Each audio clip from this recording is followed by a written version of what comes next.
Whatever the means adopted, you must at last return to the self. So why not abide as the self here and now? What is not permanent is not worth striving for. You are the self. You are already that.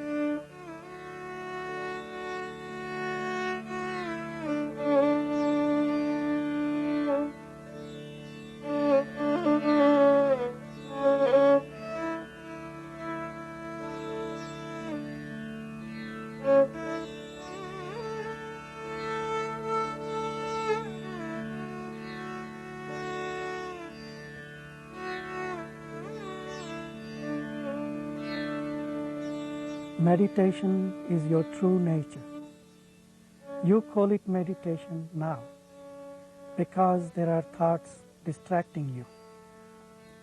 When these thoughts are dispelled, you will remain alone, in the state free from thoughts, and that is your real nature.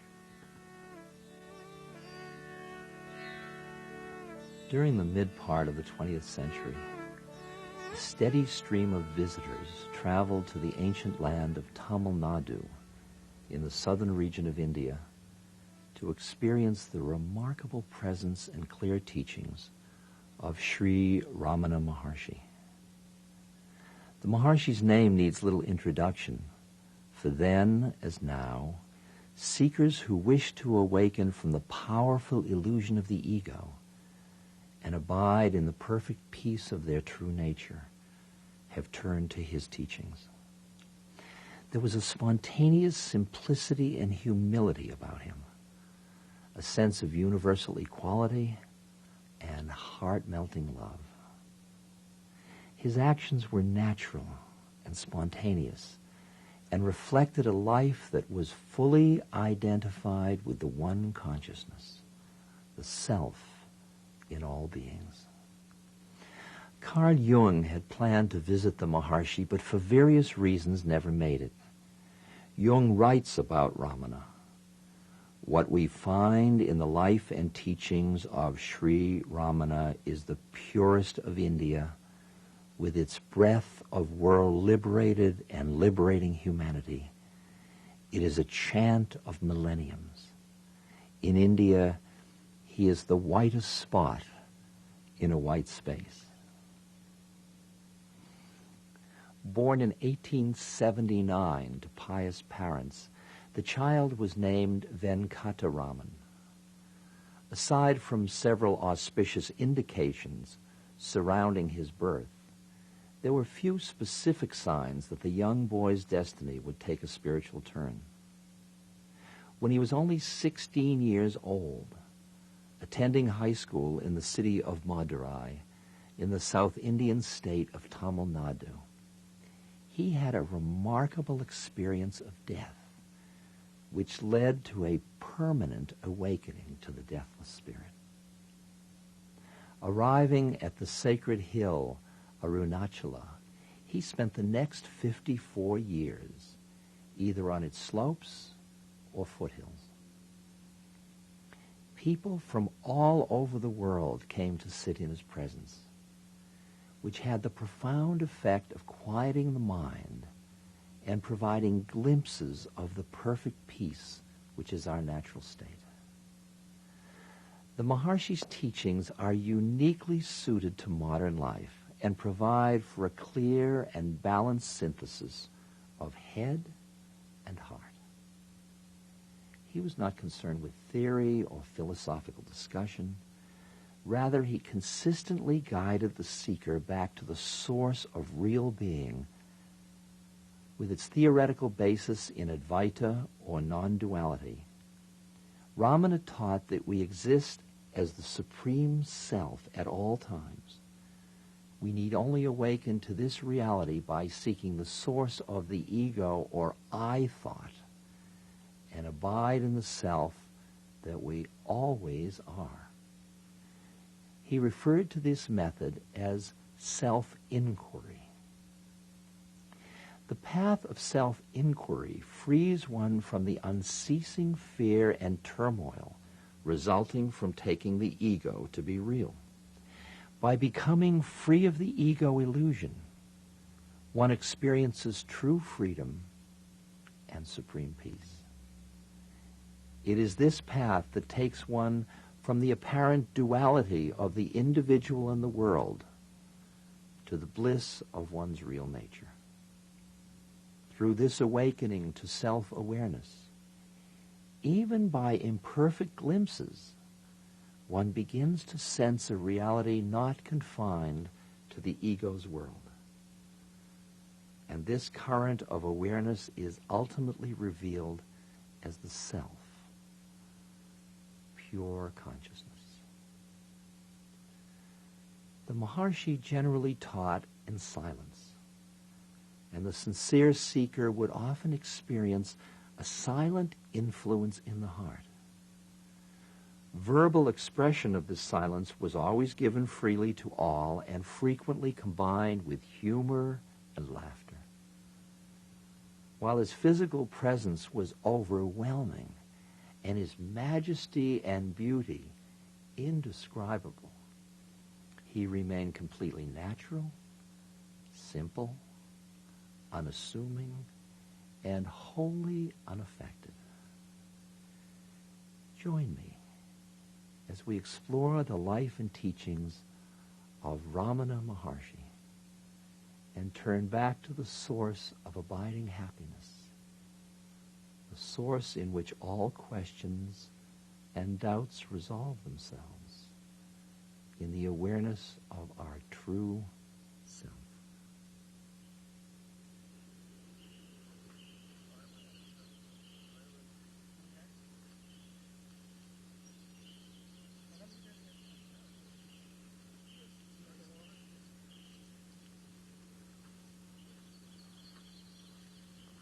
I am glad that we have this opportunity to meet together for the purpose of exploring the teachings of Ramana Maharshi. The Maharshi's teachings represent a unique way for the seekers to directly experience true peace and happiness.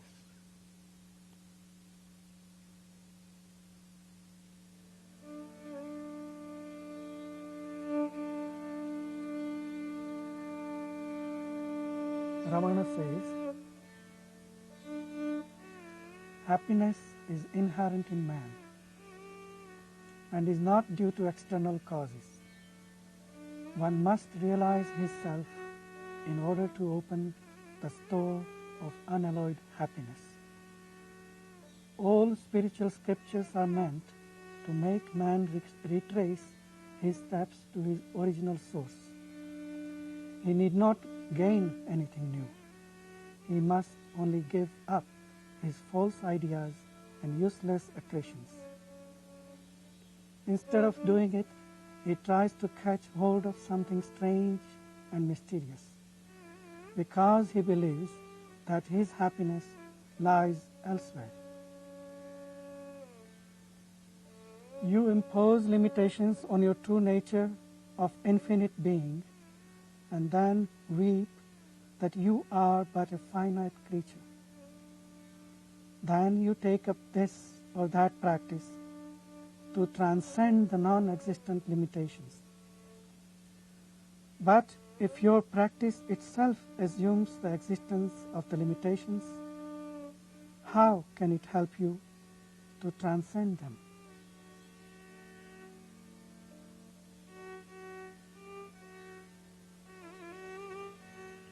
Self-inquiry directly leads to self-realization by removing the obstacles which make you think that the self is not already realized.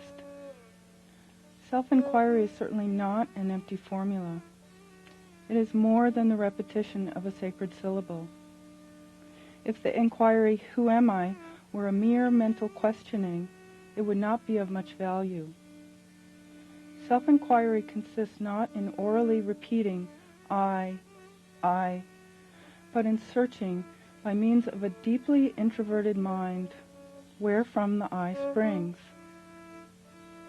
To think, I am not this, or I am that, may be of help in the inquiry, but cannot be the true inquiry.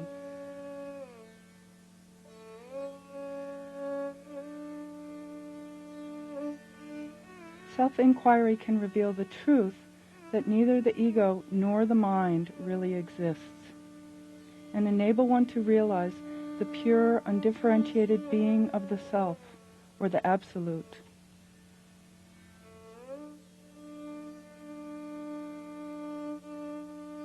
Solitude is in the mind. One might be in the thick of the world and maintain serenity of mind. Such a one is in solitude. Another may stay in the forest, but still be unable to control his mind. He cannot be said to be in solitude. Solitude is a function of the mind.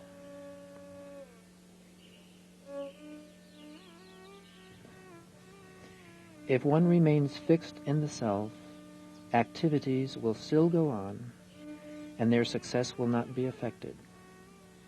One should not have the idea that one is the doer. That force, by whatever name you call it, which brought the body into existence, will see to it that the activities which the body is meant to go through are brought about. The feeling I work is the hindrance. Inquire who works. Make no effort either to work or to renounce work. Your effort is the bondage.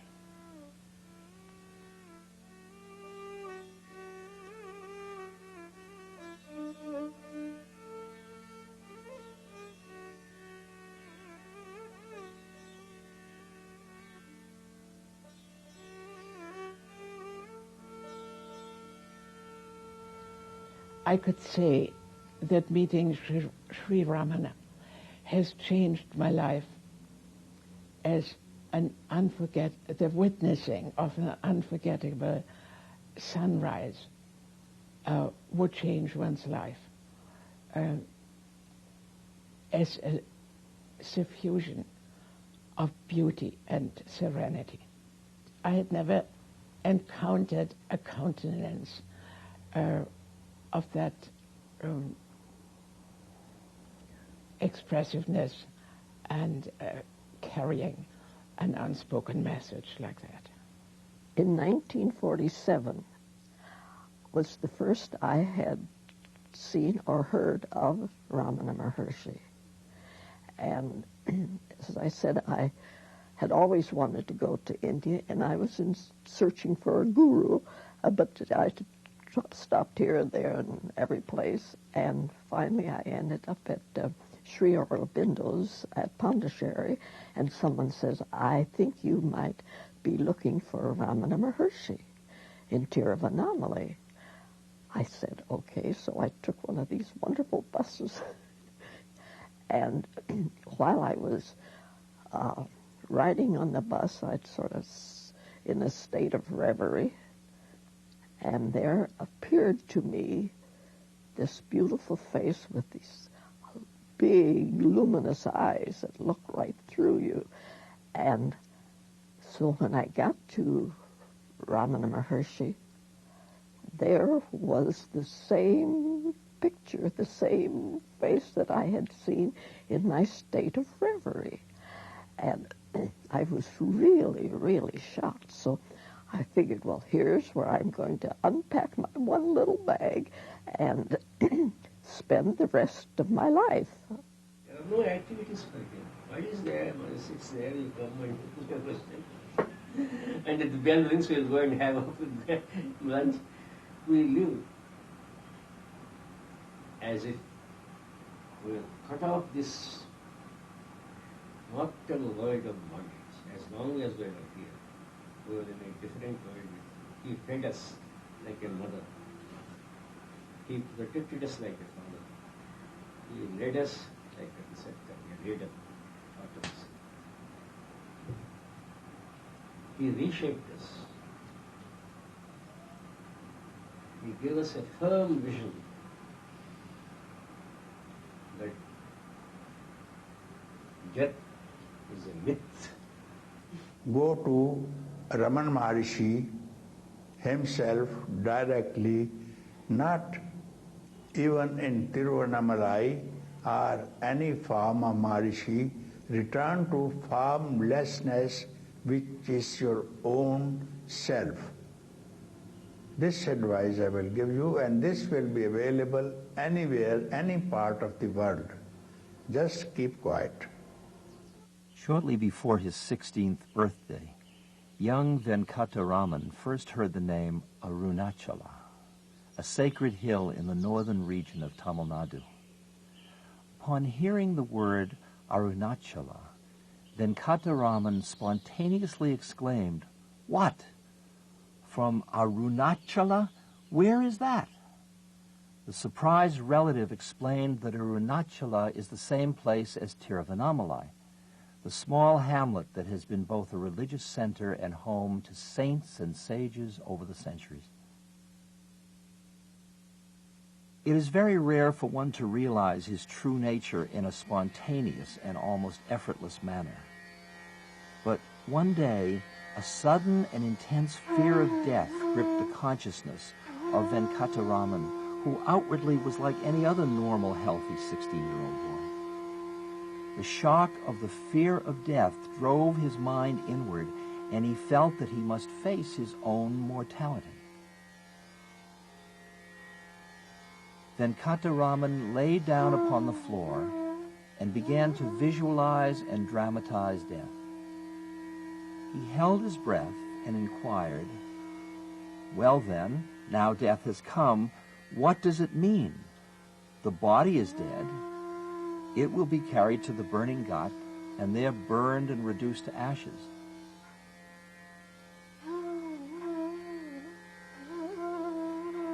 But with the death of this body, am I dead? Is this body I?" What resulted from this death experience and the inquiry into the nature of the I was the instant and complete realization of the truth that he was not the inert body, nor mind made up of thoughts that come and go. He was the deathless spirit, the infinite I. This was the moment of enlightenment, the awakening to the eternal self. Ramana later described it this way: fear of death had vanished once and for all. Absorption in the self continued unbroken from that time on. Other thoughts might come and go like the various notes of music, but the I continued like the fundamental Shruti note that underlies and blends with all the other notes. Whether the body was engaged in talking, reading, or anything else, I was still centered on I.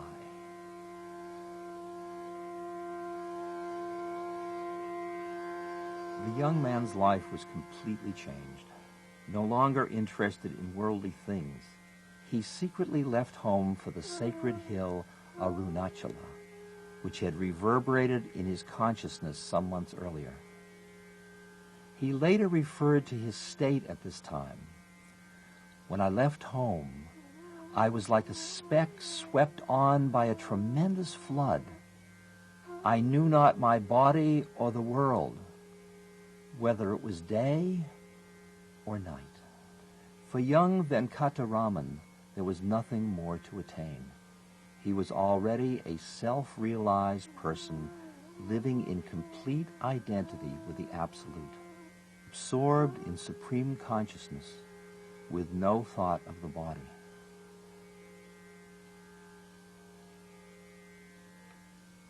And this is where the story begins. For a few people began to gather around the young sage, seeking his guidance. Perhaps it was simply the fulfillment of bodily karma, or the motiveless compassion that reacted to the desire for guidance on the part of those sincere seekers. But something seemed to draw him back to a fuller bodily life.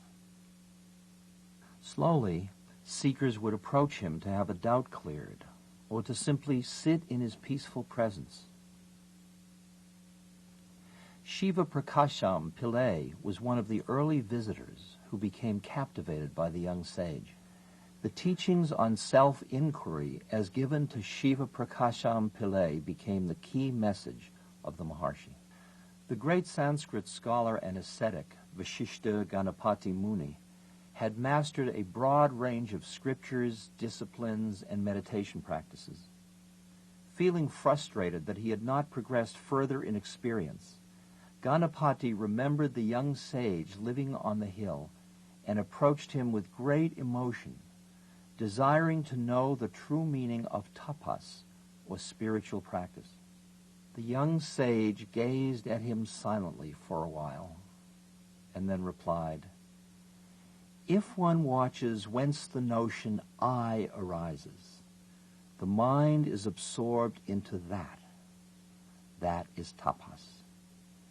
When a mantra is repeated, if one watches the source from which the mantra sound is produced, the mind is absorbed in that. That is tapas."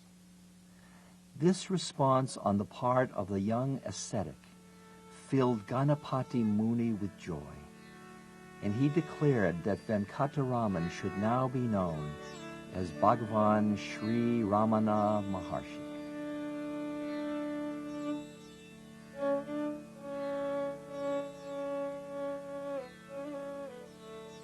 Call it by any name, God, self, the heart, or the seat of consciousness.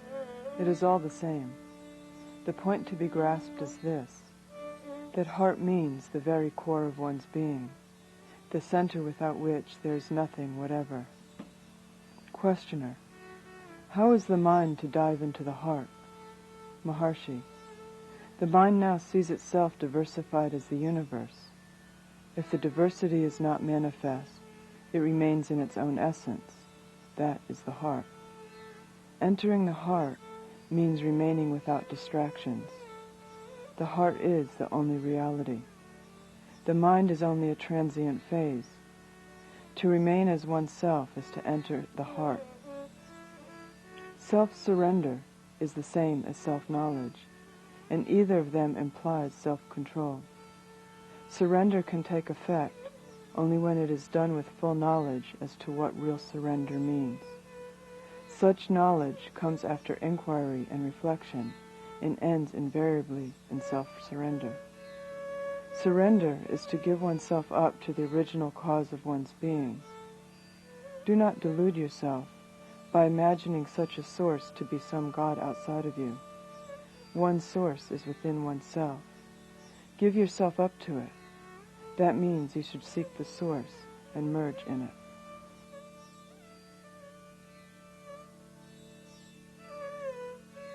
Mind is a wonderful force inherent in the self.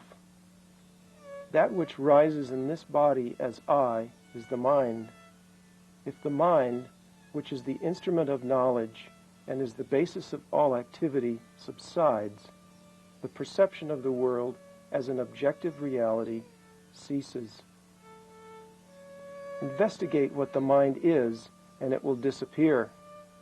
There is no such thing as mind apart from thought. There is no use removing doubts.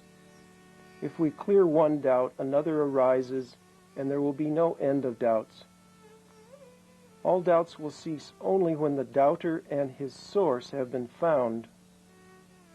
Seek for the source of the doubter, and you will find that he is really non-existent. Doubter ceasing, doubts will cease.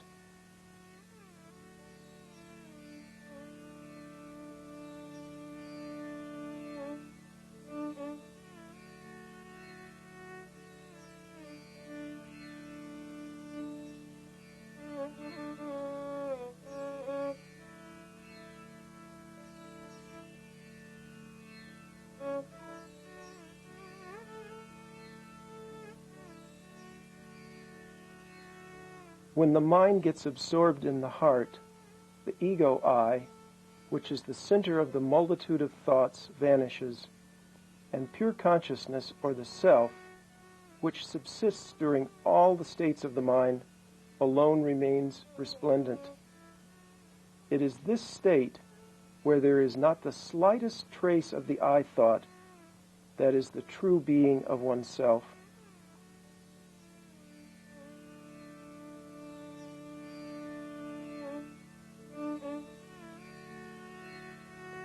It is the undifferentiated light of pure consciousness into which the reflected light of the mind is completely absorbed.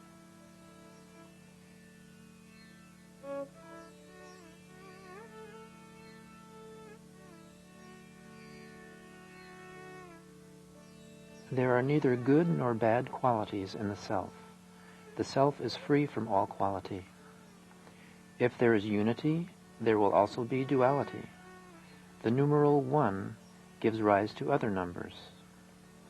The truth is neither 1 nor 2. It is as it is. A visitor asked, when an endeavor is made to lead the right life and to concentrate thought on the self, there is often a downfall and break. What is to be done? Ramana replied, it will come all right in the end. There is the steady impulse of your determination that sets you on your feet again after every downfall and breakdown. Gradually the obstacles are all overcome and your current becomes stronger. Everything comes right in the end. Steady determination is what is required. It is no doubt said in some books that one should go on cultivating one good quality after another, and thus prepare for liberation.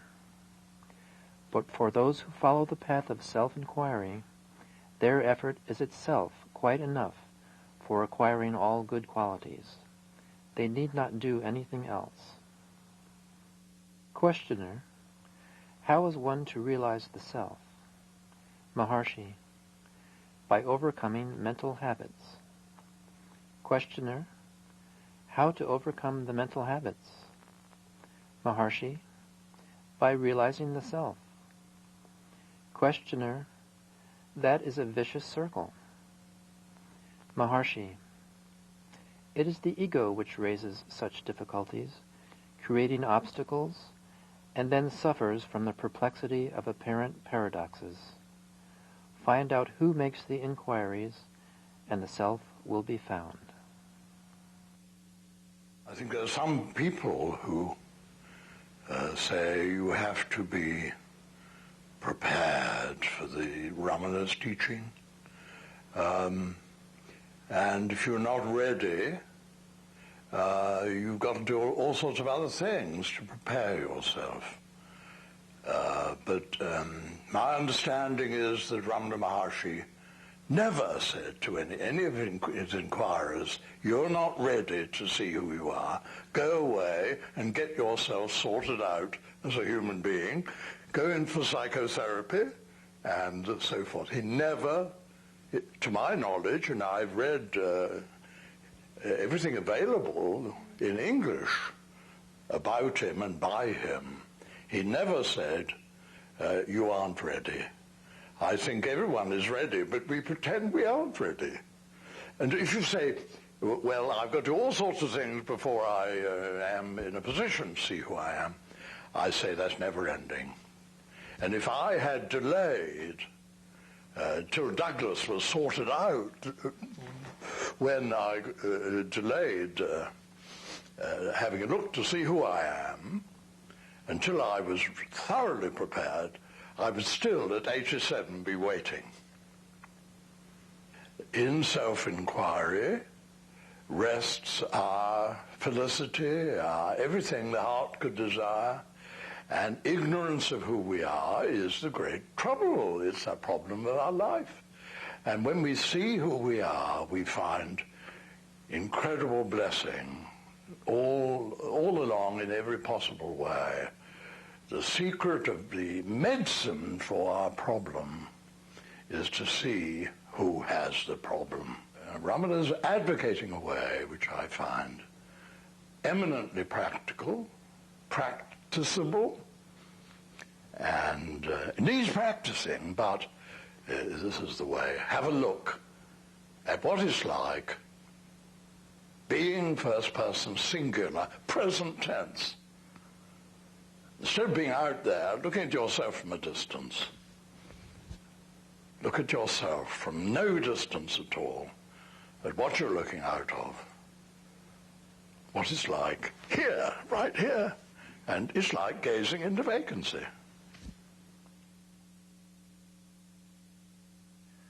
Those who surrounded Ramana during his lifetime came from very diverse cultural and social backgrounds. What they had in common was a sincere aspiration to experience true inner peace and freedom.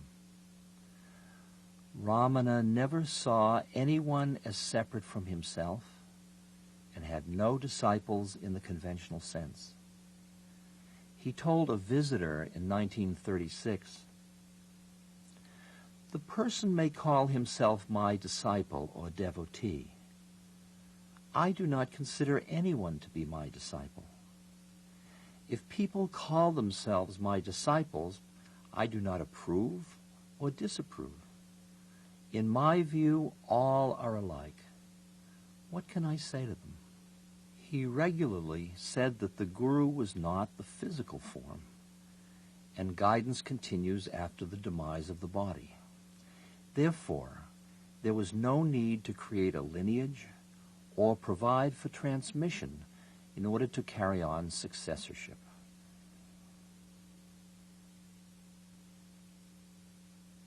Several well-known devotees expressed the different ways in which they experienced Maharshi's presence and teachings. The inquiry is not a mental investigation such as psychologists might indulge in. It is not a probing into the faculties, urges, memories, or tendencies of one's conscious or subconscious mind, but a quest of the pure I amness that lies behind all these. To meet the needs of various seekers, Ramana did expound various doctrines. But we have heard him say that his true teaching, firmly based on his own experience, is ajata, that which was never born.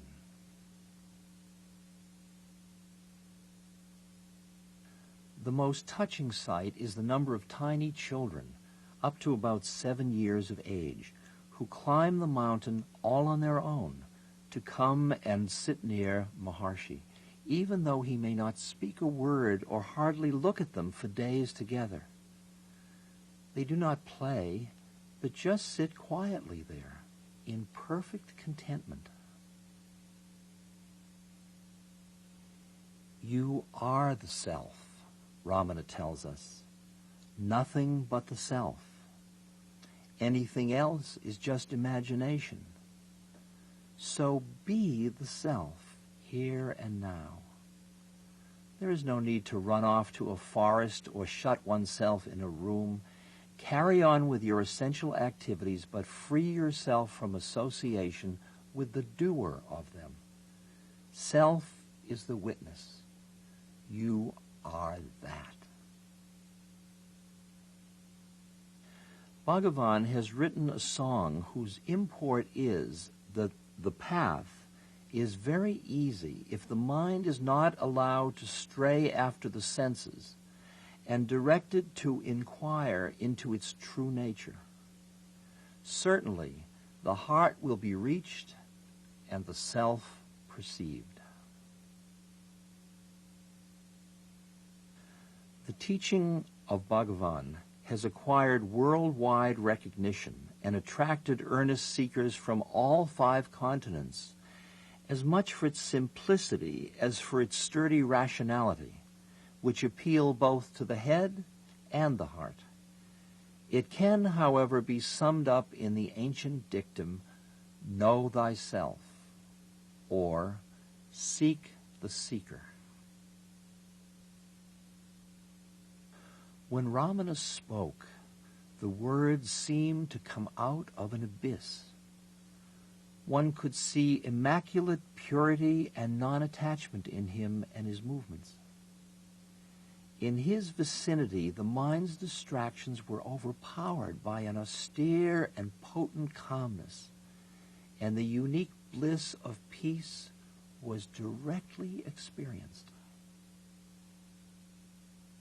Again and again he gave us the teaching that the real Maharshi was not the body which people saw. It was the inner being. Those who never made the journey to India during his lifetime may take comfort in this thought, that it is possible to invoke his presence wherever they are and to feel its reality in the heart. Ramana wrote very little and taught mainly through the tremendous power of silence. The writings of Ramana were created mostly to meet the specific needs of others and fall into two general categories. The first is where perfect knowledge is combined with the ecstasy of devotion. Tears of joy streamed down his face as he wrote them. These devotional poems mirror the aspect of longing and the bliss of fulfillment. The other writings enunciate his teachings in both poetry and prose. These include clear expositions of the nature of God, the mind, the world, and the individual. Just as Ramana realized the self without previous spiritual or philosophical instruction, he attached little importance to theoretical study. Therefore, his writings focus on the practical approach of turning toward the source of self-knowledge, rather than getting lost in the never-ending cycle of intellectual discussion. Ramana indicated that the heart was another name for God or the self. It is called heart since it is the source from which the universe rises. He stated, the heart is not physical. In Sanskrit, heart is hridaya, which means that which is the center. It is that from which thoughts arise, on which they subsist, and where they are resolved. The heart is the center of it all. It is said to be the infinite. Throughout the written works of Ramana, there is regular reference made to the heart as the source of one's existence. In the invocation to the 40 verses on existence, the Maharshi writes, if reality did not exist, could there be any knowledge of existence? Free from all thoughts, reality abides in the heart, the source of all thoughts. It is therefore called the heart. How then is one to contemplate it? To be as it is in the heart is its contemplation. Take, for instance, these lines from his Atma Vidya, self-knowledge. Therefore, on diving deep upon the quest, who am I and from whence, thoughts disappear, and consciousness of self then flashes forth as the I as I within the cavity of every seeker's heart. And this is heaven. This is that stillness, the abode of bliss. In Upadesha Saram, Ramana writes in verse 10, absorption into the source or core of existence, or the heart, is what the paths of karma, bhakti, and jnana teach. Now, while there appears to be apparent contradiction in expression between devotion, bhakti, and the more intellectual teachings on self-knowledge, there is in truth no separation between these two. Sri Bhagavan's emphasis on one's unflagging concentration on the quest, who am I and from whence, entails the most persevering devotion to self-inquiry. The essence of devotion, bhakti, is singleness of mind.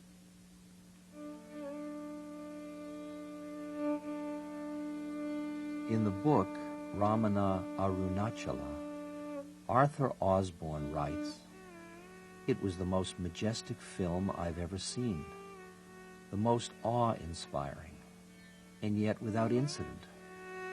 A view of the Arunachala hill from the ashram drive, and then a tall, frail, light-complexioned man with short white hair descending the slope of the hill with the aid of a staff. Then he was seen coming out of the ashram hall, stopping to smile to a baby, walking across the ashram ground, just simple, everyday actions. The simplicity was so natural, so spontaneous."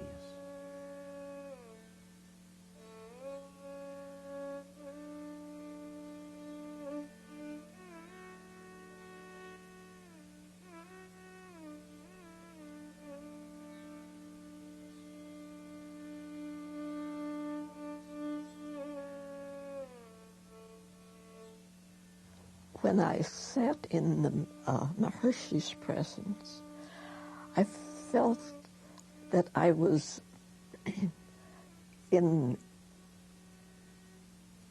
a great white light.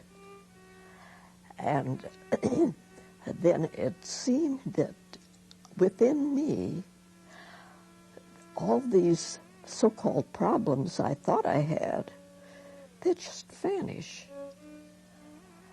And you went through a cleansing process, and I think to myself, what was I so concerned about?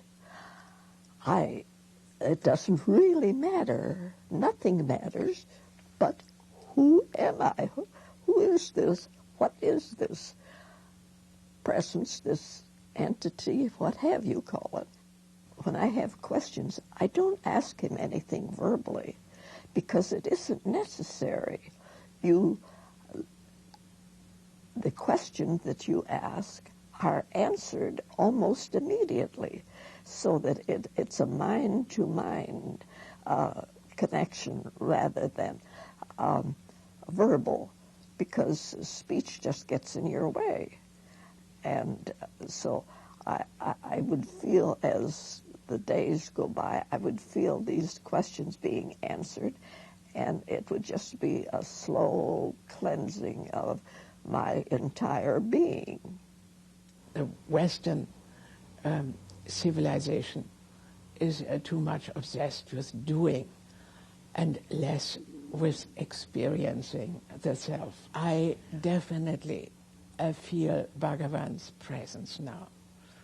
I have 2 photographs of his in my room, and frequently our eyes meet. On the occasion of my farewell to the ashram and to him, he looked deeply and wordlessly into my eyes, and I felt that he had given me initiation. Mind is the ego, and ego also is the self. When you refer to yourself, you say I. Here. The self, the supreme self also is the self. Bhagavan says in his Bhakti verses, both for the Jnani you understand. You understand? Jnani.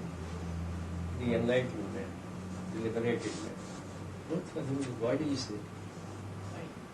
body is there. But for the ignorant man, body, the ego is limited to the body. The I is limited to the body. But for man of enlightenment, it is infinite. It is universal. The I, his I, is universal. Though it starts from the body. That is how Bhagavan lived as a universal. I felt some vibration in my heart, and then my doubts disappeared. So this was the first time I met this kind of teacher. It was very direct teaching, not indirectly through any senses or any sign. So this I mean a direct teaching from heart to heart. You are your own guru and not someone he is outside who teaches you. And this can be known by one who has really understood it, not to anyone else. Guru is within you, and the self is that guru, not known, not outside of any man. So you will keep quiet, you know that I am Guru and the self is the Guru itself, and there is no difference between the self and the Guru, and you will stop your search outside and get abiding peace within your own self. This has to be practiced and not listened or read anywhere.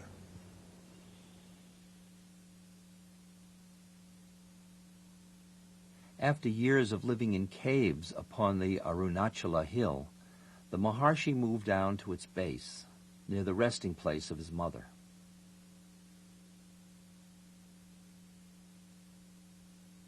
After a short time, a small ashrama began to take shape around him, and what is now the current Šrí Ramana had its modest beginning.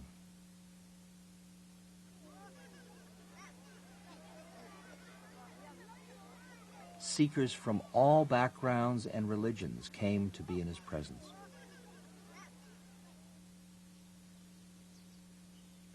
Ramana sat in a modest hall, available day and night to answer questions from sincere seekers.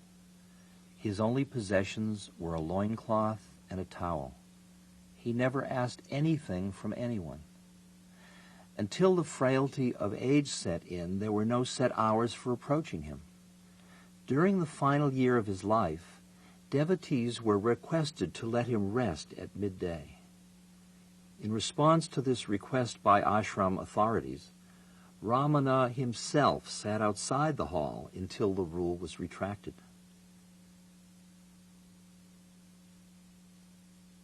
His humanity and sense of equality was universal.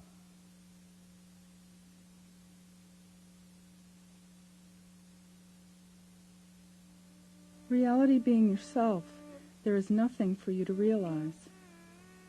All that is required is that you should give up regarding the unreal as real.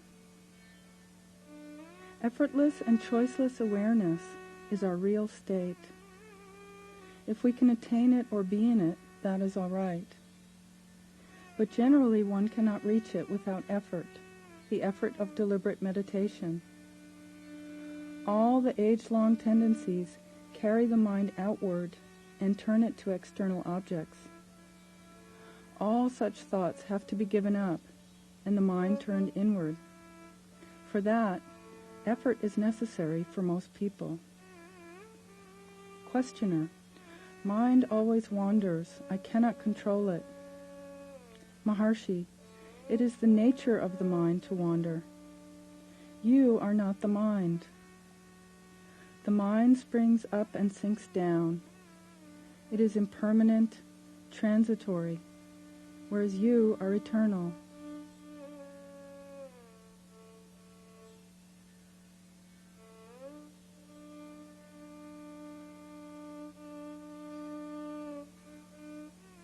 Knowing one's self is only being one's self, as there is no second existence.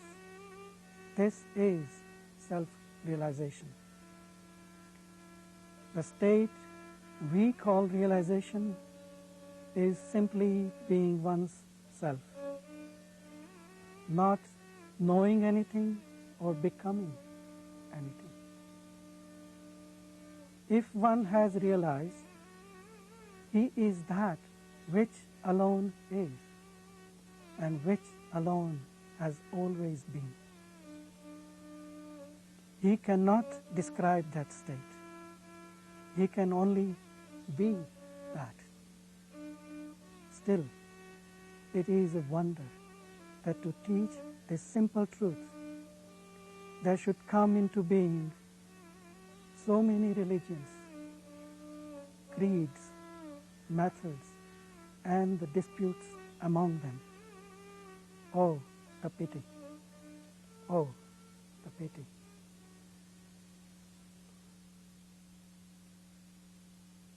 In 1949, it was detected that the Maharshi had malignant sarcoma in his left arm. In spite of intense medical care, on April 14, 1950, his physical end was apparent. The last photo of Ramana was by the French photographer Henri Cartier-Bresson, taken just 10 days before the Maharshi left the body. In the evening, as devotees sat on the terrace outside the room built specially for his convenience during this last illness, they spontaneously began to sing the refrain to one of his stirring hymns to Arunachala.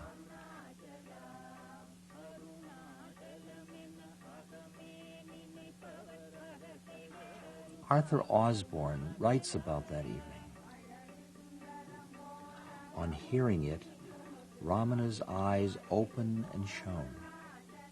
He gave a brief smile of indescribable tenderness.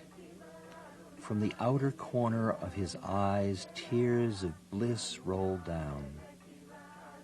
One more deep breath, and no more. At that very moment, 8:47 p.m., an enormous star trailed slowly across the sky, passing to the northeast of the peak of Arunachala. The meteor was noted as far away as Bombay. He must have been suffering, and yet all during his illness, those eyes just never lost their luminosity. And it's as though Bhagwan's body and his essence were two separate. And so he just ignored the body.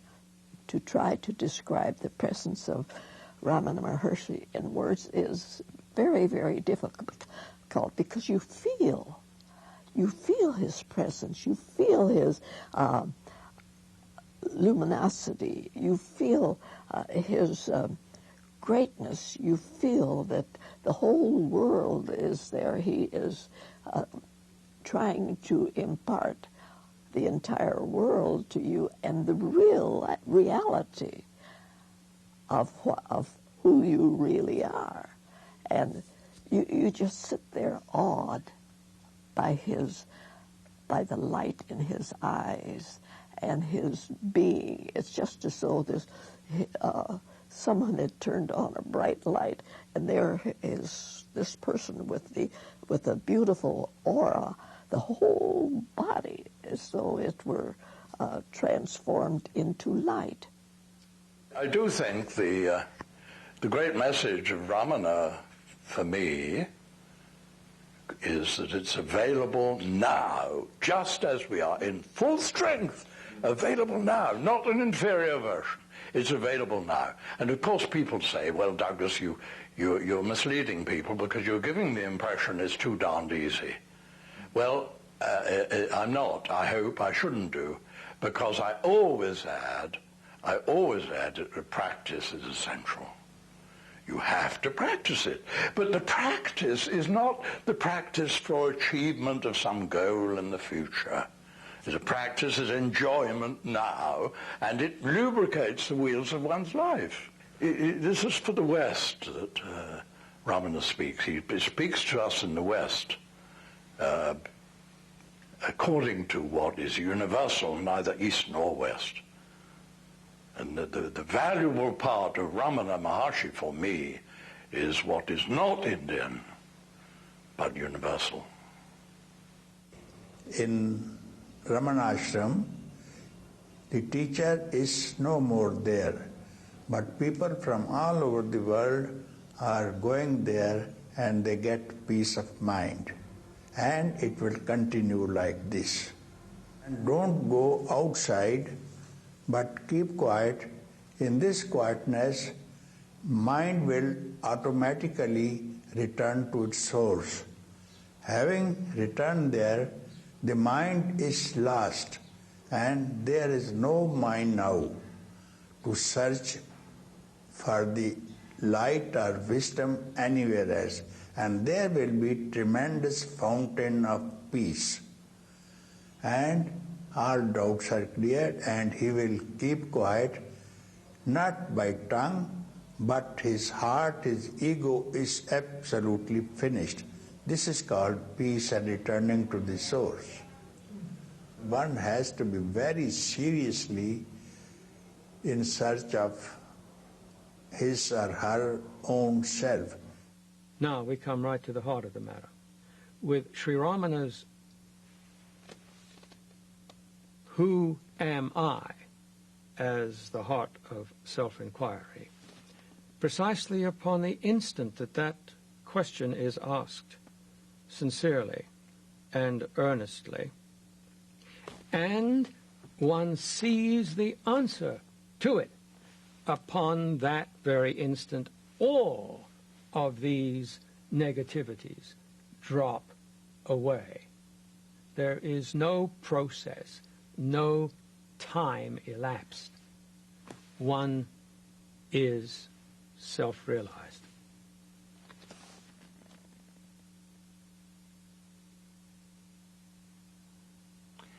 This path of self-inquiry is not a path that was available only during the lifetime of the Maharshi.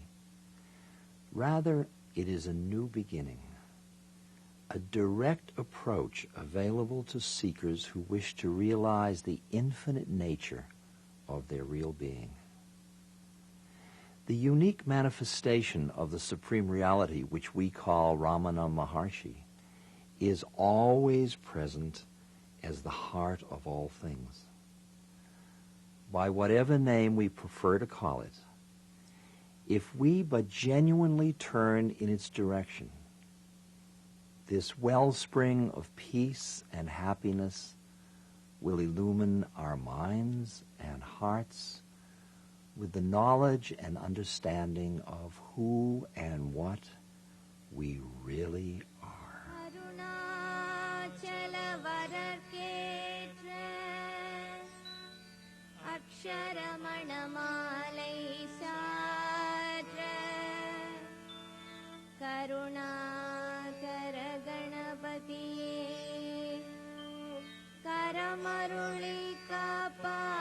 To those who begged him not to leave, Ramana made it very clear that he was not the body, so there was no concern for his leaving.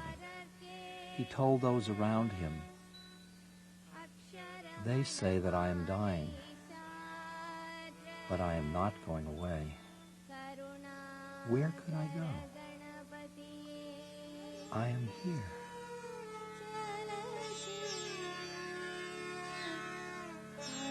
Ramana Maharshi's words and presence remain vibrantly alive to those who seek the source of their true being.